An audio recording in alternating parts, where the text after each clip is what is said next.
ये इस्लामी नाज़रीन प्रोग्राम तजिया के साथ प्रोग्राम का मेज़बान अजहर काज़मी। नाज़रीन, आज हम अपने इस प्रोग्राम में आपको बताएंगे पाकिस्तान के अंदर इलेक्शन 2024 जो है वो शुरू हो चुका है और उसके अंदर बहुत सी पार्टियां जो हैं, आज़ाद उम्मीदवार, उन तमाम लोगों ने पार्टिसिपेट किया। आज हम अपने इस प्रोग्राम के अंदर हमारे साथ मेहमान भी होंगे। हम अपने इस प्रोग्राम में आपको बताएंगे कि इन पार्टियों में से कौन कौन सी पार्टी जो है वो उसके बरसर इक़्तिदार आने के चांसेस हैं और कौन से ऐसे मुहर्रकात हैं जिनकी वजह से आवाम जो है एक ऐसी पार्टी पीटीआई जिसका बल्ला भी जो है वो छीन लिया गया और उसके बावजूद भी वोटर्स की तादाद जो है वो इतनी ज़्यादा निकली है कि वो नाकाबिल बयान है।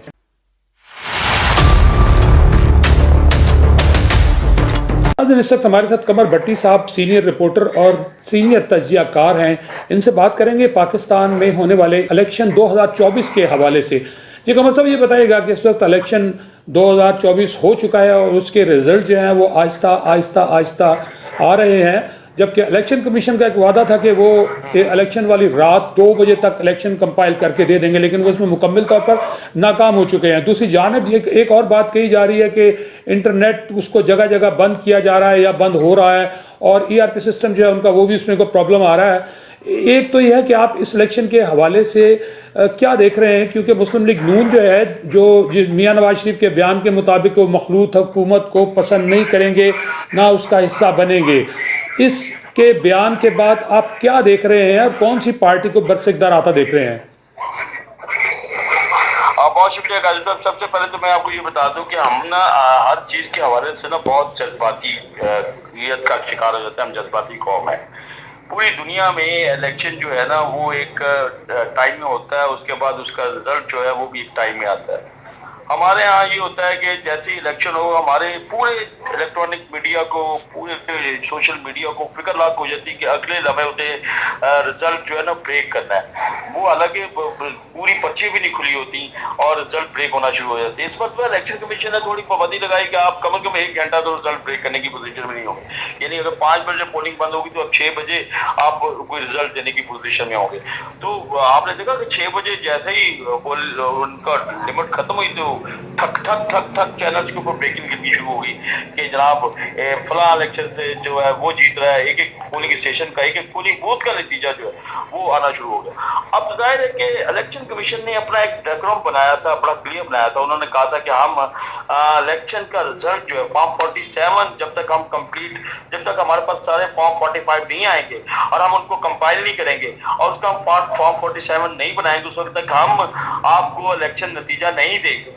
और उनकी कमिटमेंट बड़ी क्लियर थी और हमारे मीडिया ने वो पूरी रात खेलते रहे और लोगों के जज्बात के साथ खेलना कहें जो भी कहें कि वो 11-12 बजे तक तो जो उनको मुख्तलिफ पॉलिटिकल पार्टीज के पोलिंग एजेंट्स की तरफ से फॉर्म 45 मिला और जो कुछ मिला उसको वो जमा दफी करके और कहीं 9%, कहीं 10%, कहीं 15% नतीजे देते रहे। उसके बाद जब वो मुख्य काम तो फिर बैठ गए और फिर कौम के अंदर बेचैनी पैदा होनी शुरू होगी, लोगों ने सवाल उठाना शुरू हो गए। अच्छा कमर साहब, ये बताइएगा, ये बात है आपसे दूसरा, देखिए मेरी बात एक मैं थोड़ा सा बता दूं। लोगों ने सवाल उठाना शुरू हुआ।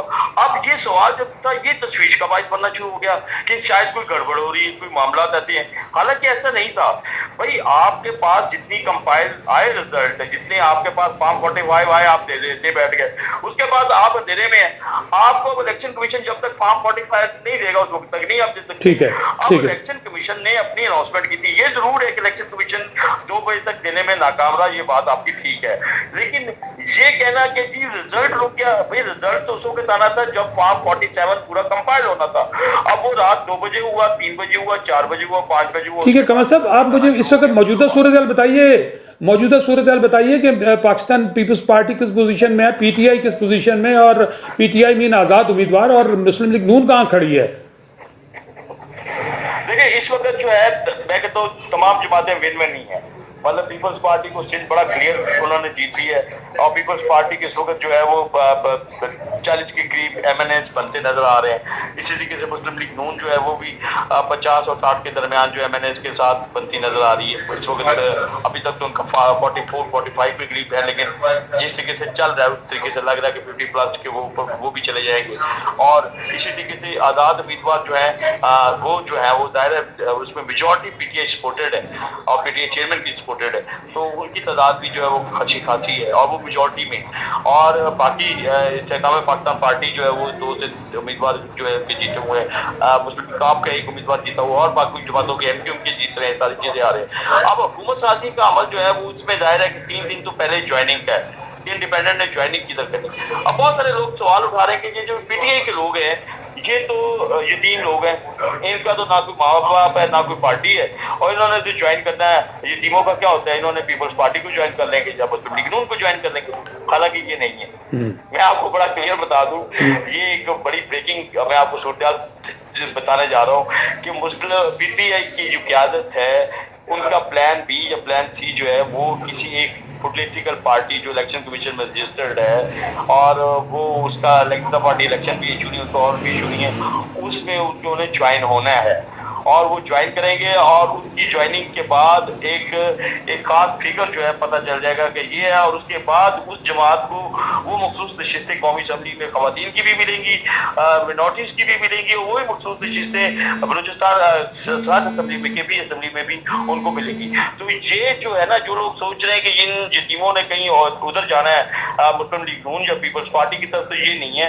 और मेरा अपना क्यास ये है, मैं इतलाह तो नहीं कह रहा लेकिन मेरा अपना है, क्योंकि बड़ा अच्छा लाइजोन रहा है मजलिस वहादतुल मुस्लिमीन का अल्लामा नासिर अब्बास साहब का इमरान खान के साथ, और उनकी बड़ी राब्ते रहे हैं और अभी भी वो मुकम्मल राब्ते में। मेरा ख्याल ये है कि उनका प्लान जो है ना वो ये है कि मजलिस वहादतुल मुस्लिमीन को ज्वाइन करने के आज रात को उनकी तरफ से आ जाएंगे कि तमाम आजाद उम्मीदवार जो जीते जो पीटीआई के सपोर्टेड है वो मजलिस वहादतुल मुस्लिमीन को ज्वाइन करेंगे और उसका फिर पार्लियामानी लीडर बनेगा। और चूंकि सारे फैसले पार्लियामानी लीडर ने करने, पार्लियामानी लीडर जो बैरिस्टर गौहर है वो बनेंगे, और उसके बाद अगले हुकूमत साजी के मराहल के ऊपर फिर मुज़ाकर शुरू होंगे, फिर पार्टी पोजीशन बनेगी कि किस पार्टी की कितनी पोजीशन है, फिर पता चलेगा कि खवातीन और अक़लीतों की नशिस्तों के साथ जो मजलिस वहादतुल मुस्लिमीन जो पीटीआई सपोर्टेड है उसके कितने लोग हैं, या हो सकता है कोई और जमात भी हो सकती है, लेकिन मेरा अपना क्या है। अच्छा, मुस्लिम वहादत मुस्लिमीन बात सुने, ये मजलिस वहादत मुस्लिमीन ने कितनी सीटें ली हैं? कोई सीट नहीं है।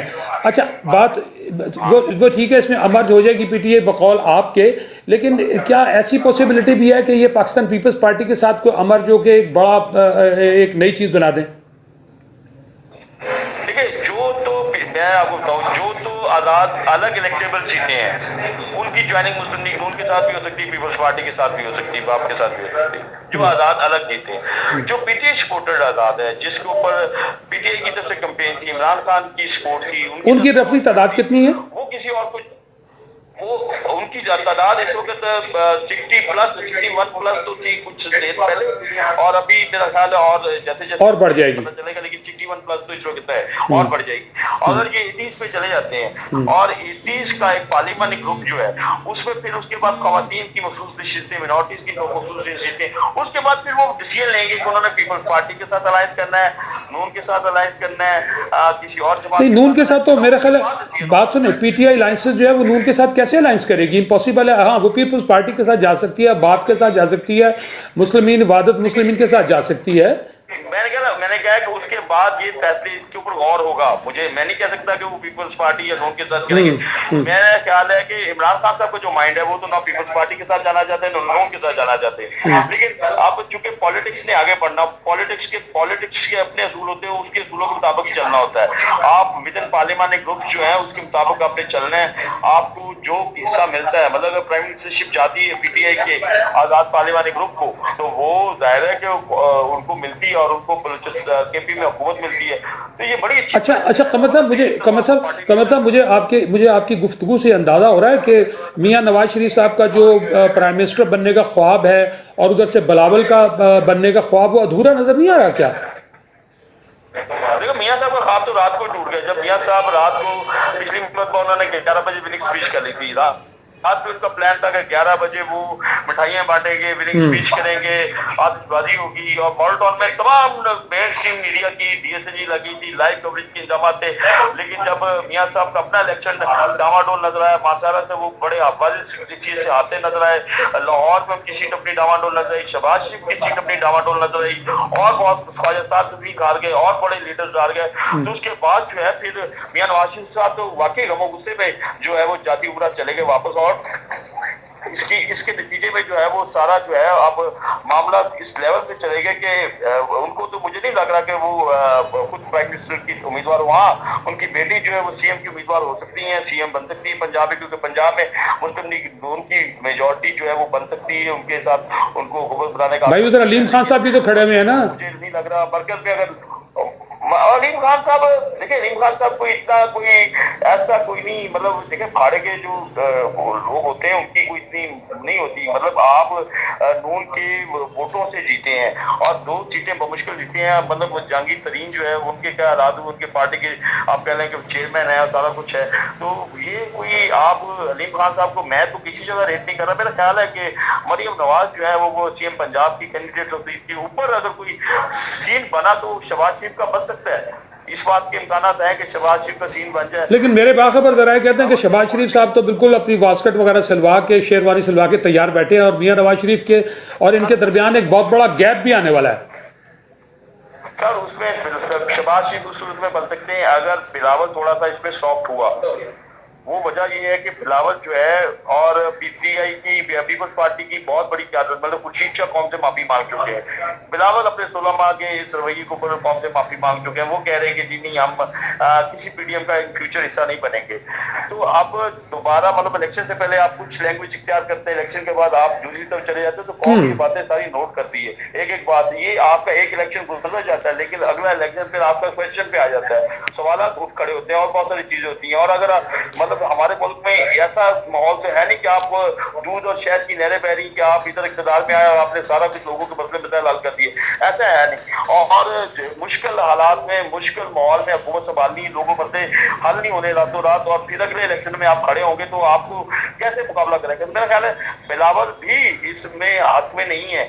हाँ, कोई जरदारी साहब अपना कुछ चमत्कार करते हैं, कोई इस तरह की सूरत बनाते हैं और बिलावल को भी मना लेते हैं, बाकी लोगों को भी मना लेते हैं, लेकिन उसका भारत पीपल्स पार्टी की अपनी जो पॉलिटिक्स है वो जरूर डिस्टर्ब होगी। और बिलावल और आसफा जो फ्यूचर लीडर है और इन्होंने साबित भी किया है, और जरदारी साहब की पॉलिटिक्स और है, वो फ्यूचर लीडर्स की पॉलिटिक्स और होती है, वो और तरीके से चलते हैं। तो मुझे उसमें कुछ सीन नजर नहीं आ रहा कि बिलावल। कंवर साहब आपका बहुत शुक्रिया। कंवर साहब आपका बहुत शुक्रिया। नाज़रीन, आप देखा कि अभी कंवर भट्टी साहब जिस अंदाज के साथ गुफ्तगू कर रहे थे उसके अंदर भी जो है वो कुछ अबहाम सा ही नज़र आ रहा था। यानी हम अगर ये कह सकते हैं कि मियां नवाज शरीफ साहब जो हैं वो पार्टी के अब पाकिस्तान के वज़ीर आज़म नहीं बन सकते, क्योंकि जो हालात बन चले हैं वो सारी अवाम और कौम देख रहे हैं। नाज़रीन साहब, चलते हैं हम शॉर्ट ब्रेक की जानिब। जी नाज़रीन, मैं आपको बताना चाह रहा था कि अभी कंवर भट्टी साहब, आपने देखा कि हमने अभी इलेक्शन 2024 के हवाले से जो भी गुफ्तगू की उसके अंदर उसका लुबे लबाब यही नज़र आ रहा है कि अभी जिस तरह से इलेक्शन का रिज़ल्ट आ रहा है वो बड़ा आहिस्ता आहिस्ता आ रहा है। यकीनन कंवर भट्टी साहब की मैं इस बात से जो मुत्तफ़िक हूँ, उनका ये कहना सही है कि इतना तेज़ी के साथ इतना बड़ा रिज़ल्ट को इतनी जल्दी कंपाइल करना ये कोई आसान बात नहीं है। लेकिन इलेक्शन कमीशन की जानिब से ऐसा बयान देना भी जो है वो गलत था। उनको आवाम को एतमाद में लेते हुए ये कह देना चाहिए था कि इसमें तकरीबन 2 दिन लग सकते हैं, और माजी में भी आपने देखा कि 2-3 दिन तक लगते रहते हैं, क्योंकि हमारे कुछ इलाके जो हैं वो बड़े दूर दूर दराज इलाके हैं जहाँ से इलेक्शन जो है वो आखिरी वक्त तक जो है वो एक वोट भी किसी भी कैंडिडेट की कामयाबी का जो है वो पांसा जो है और नाकामी का पांसा पलट देता है। तो इसमें अभी कुछ टाइम लगेगा और यकीनन आप देखेंगे कि 1-2 दिन बाद इसका कोई ना कोई रिज़ल्ट आ जाएगा। और जो मुस्तकबिल के जो वज़ीर आज़म हैं वो कौन होंगे, हमें देखना यह है कि अगर मखबूत हुकूमत भी बनती है तो हमें इस वक्त मकसद पाकिस्तान को बचाना है, और पाकिस्तान की अफवाज और दूसरी तमाम जो लोग हैं वो यही चाहते हैं कि पाकिस्तान के अंदर जमहूरी हुकूमत कायम रहे और वो स्टेबल रहे। और उसकी स्टेबिलिटी से जो है ये तमाम हालात और पाकिस्तान की जो है बहुत सी चीज़ें जो है वो कंट्रोल होंगी और इससे हम यकीनन तरक्की की जानिब राग़िब होंगे। हमें जज्बाती नहीं होना चाहिए।